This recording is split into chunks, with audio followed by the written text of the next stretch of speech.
Welcome to the Real News Network, and welcome to this week's edition of the Henry Report with James Henry. He now joins us. James is an economist, attorney, investigative journalist who's written extensively about global issues. He used to be a chief economist at the international consultancy firm McKinsey & Company, and he's written in Forbes, The Nation, New York Times, and he's a regular here. Thanks for joining us, James. Quite welcome. So when I was a kid, I used to read the Superman Bizarro version of the comic books where there was this other planet and there was like Bizarro everything, Bizarro Superman. I mean, it's like this whole Cyprus financial meltdown. And well, it's not a joke to the people of Cyprus, who I'm sure are going to get screwed by all of this. It's a completely bizarre, weird situation. Yeah, I mean, Cyprus is a country that is about half the size of Connecticut. It's very close to Turkey, closer to Turkey than anywhere else. It has had a history of division between the Turkish minority and the Greek Cypriots, who've always had this idea of unifying with Greece. And that produced a terrible war back in 1974, 76. The Greek military junta tried to take over the island, and the Turks intervened. And so they've been trying to solve that situation, ever since. And they still have a divided country there. So that's kind of one important backdrop. The other interesting angle here is that Cyprus and Greece in general are like Russia, largely Greek Orthodox, part of the Orthodox Church. And they have that common tradition. And as far back as the 1850s, Russia and Greece and what was then Cyprus aligned in the Crimean War against Britain and Turkey. So there's a long history here of relationships that come to play, and it all comes out in this latest episode, which is basically due to the fact that in 2004, on the insistence of Greece, Cyprus, this tiny island with 860,000 Greek Cypriots, was admitted to the EU, the European Union. This is a country that basically, except for banking, has only beaches, and has become or kind of raging tax haven. Has not only a banking haven but also very low tax rates, 10% corporate tax rates for non-resident companies. And it also has notoriously loose controls on money laundering. So it was really like, the place to be if you had dodgy business you wanted to be in the EU. And they were reporting that maybe a third to half of the deposits in the Cypriot banks were Russian oligarchs, Russian billionaire money. Yeah, well, German intelligence, BND, did a report, just kind of oddly enough turned up last year in December, about the time that Cyprus was asking for aid from the EU. And that argued that there was about $26 billion of Russian deposits that were from dubious sources in Cypriot banks. The Russians disputed that, and certainly anyone who had the ability to anticipate this crisis would have been taking money out since then.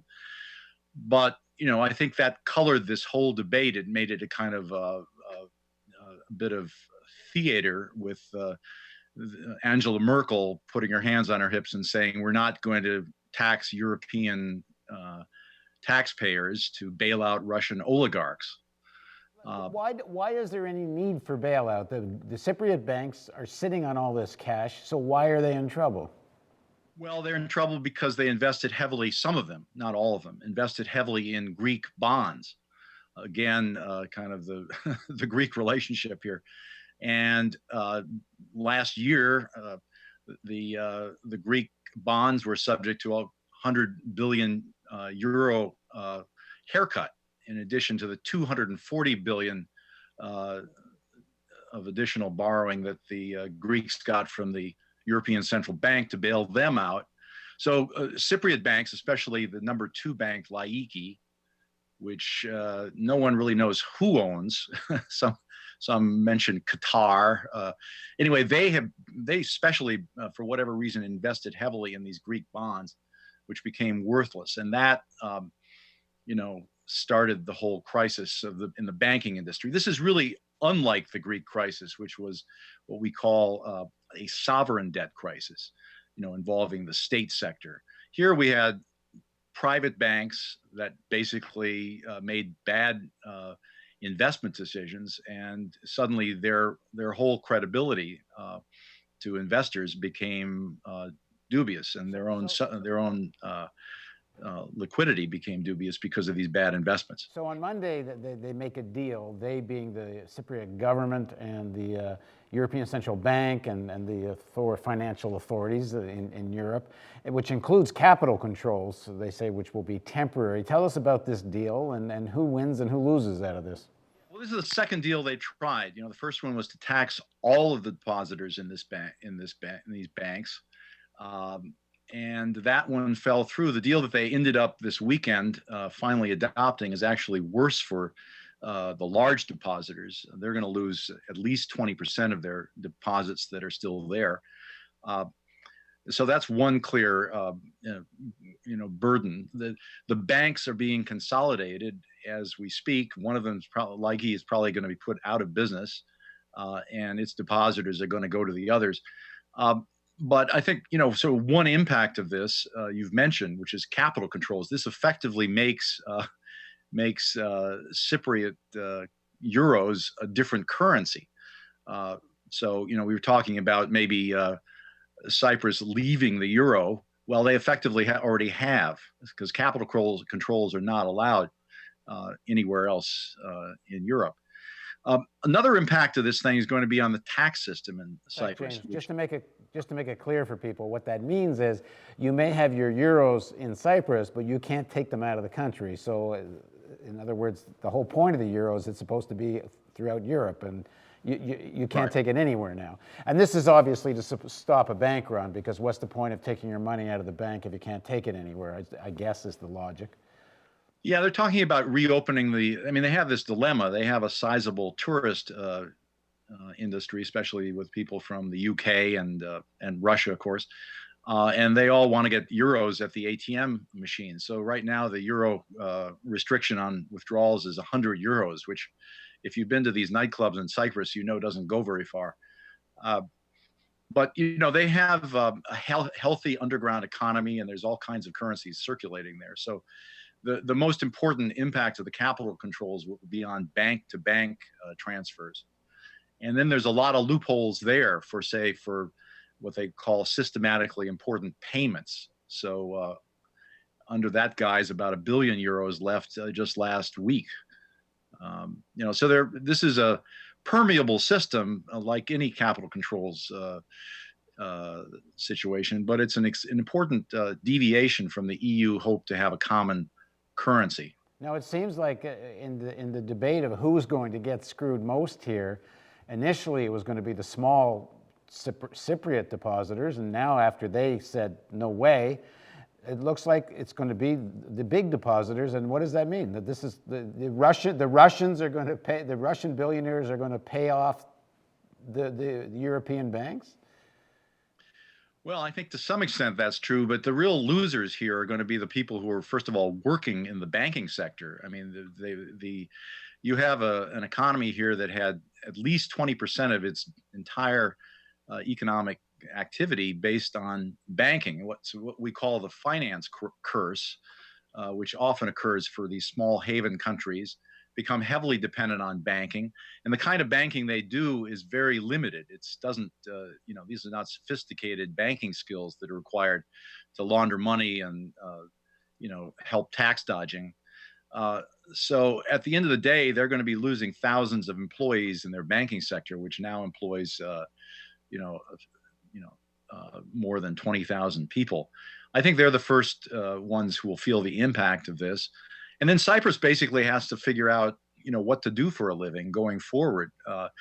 This is not going to be going to put money back in Cypriot banks. If you want a tax haven or a launderer, it ain't going to be a place that had to put temporary capital controls and made you take a bit more than a haircut. It sounds like a scalping.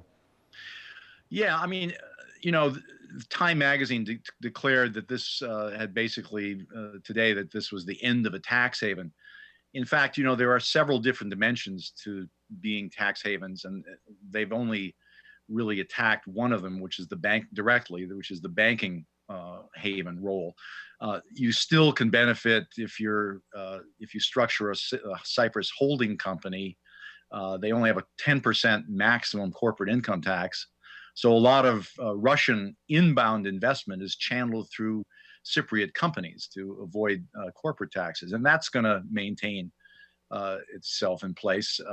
There's about 2,000 lawyers in Cyprus and more than 1,200 accountants. And they're going to be continuing doing these kind of deals, these trusts and offshore companies that are still going to be in place even after the banking haven goes away. And then they've also made it quite easy to get residency in Cyprus. One headline story is that more than 80 Russian oligarchs were given citizenship in the EU by way of Cyprus.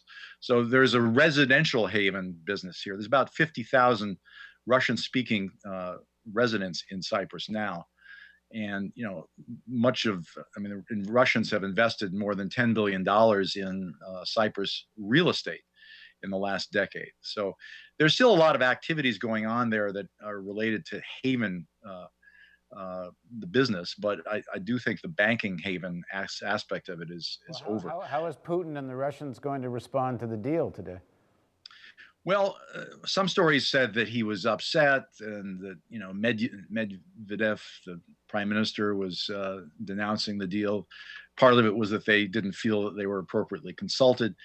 But Russia had already lent 2.5 billion euros to Cyprus last year, and sort of didn't really feel disposed to put any more money in. And Russia's been talking about trying to attract a lot of this offshore money back into Russia. So the so-called de-offshoreization of Russian money. They have, by our calculations, more than $800 billion of offshore flight wealth that belongs to Russian residents, much of it to the tiny elite, that's flown the coop in the last, since the collapse of communism in 1990.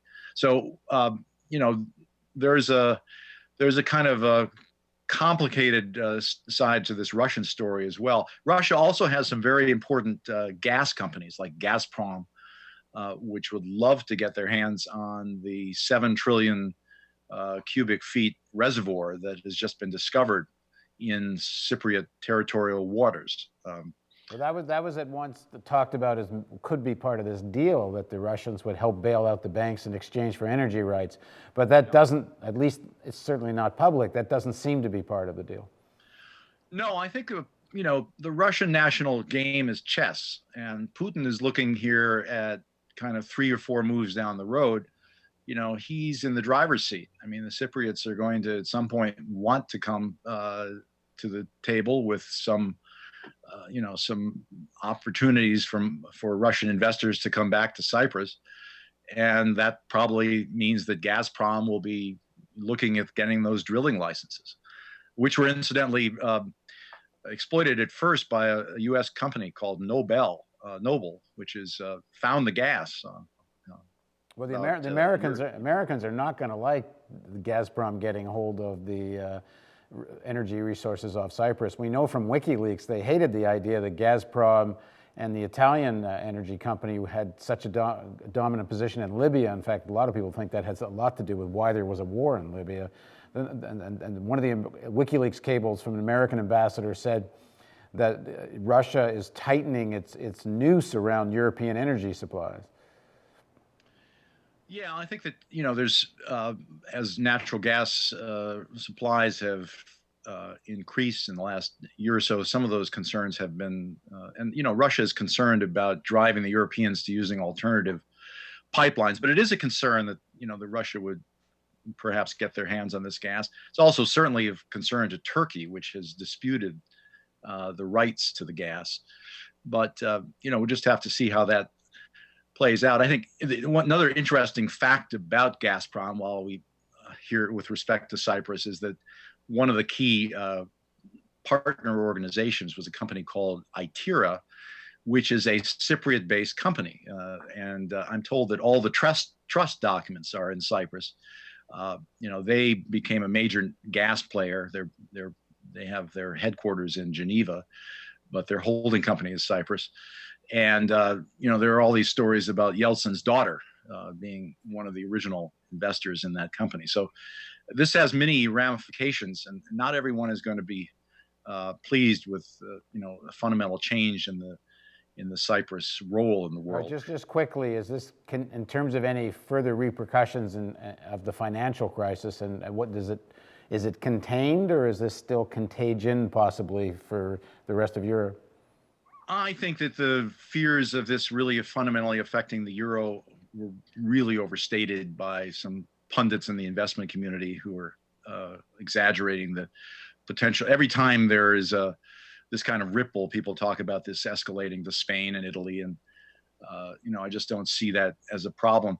I mean, what's clear is that all of the private banking types in Europe are sort of circling the waters here, and we've had Swiss bankers and even Latvian bankers looking, saying, bring your deposits here. We're still open for business. And on the other hand, some people have suggested that maybe the Cypriot model is a good one for Europe. They need a bad bank where they put all their bad assets and they begin to clean up all of the European havens, starting with Switzerland and the UK and Luxembourg and Liechtenstein, which, Andorra. These are all still wide open for business, and several of them are members of the EU. Thanks for joining us, James. Right, quite welcome. And thank you for joining us on the Real News Network.